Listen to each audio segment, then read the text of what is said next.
Gud, giv mig sindsro til at acceptere de ting, jeg ikke kan ændre. Mod til at ændre de ting, jeg kan. Og visdom til at se forskel.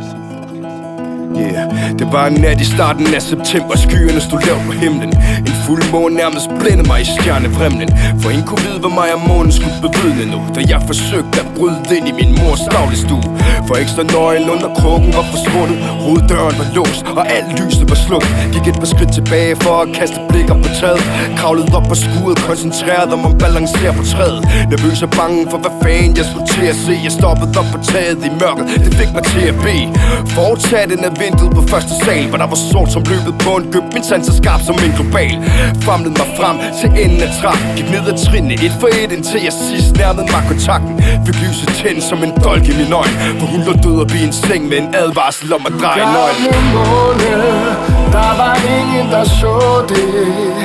Du gamle måne, og kun du kan forstå det.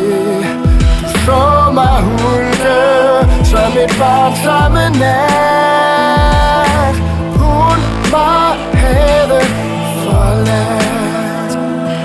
Mio, nu skal du vide, det her er min faste beslutning. For alle mine ord er lige så ægte som blækken fra den her kuglepind. Alt det kaos i mit simple liv, og alt hvad der fortvivler mig. Jeg stivner bare og ønsker mig nu langt, langt væk herfra.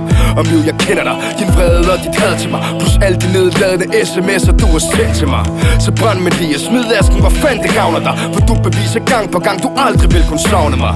Hvor våger du at holde alle de år jeg drak imod mig? Jeg gjorde mig sober, men hvem af mine børn forstod mig? Ingen klap på skulderen, ingen var vi glade på din vegne, mor. Og ingen støtte ligesom hånd nu gejst, når du fighter, mor. Jeg er træt af konstante kampe med jeres stedighed, og minder der forbinder fra Jehovas vidnes menighed. Så jeg æder nu pillerne fra min hånd. Kanin skyder jeg i halsen, håber himlen tager imod min ånd. Gamle måne, der var ingen der så det. Du gamle måne, og kun du kan forstå det. Du så mig hulke som et barn samme nat. Hun var havet forladt. Jeg tager hatten af for dig, mor, du gjorde det virkelig nu. Efter årlange trusler tænkte det undre mig, du kunne. Men du fik ret med en kanyl i halsen, det er trist, mor, bogstaveligt talt. Hvordan føles det så at have det sidste ord? For det må du have været ekspert i med de hadebrev.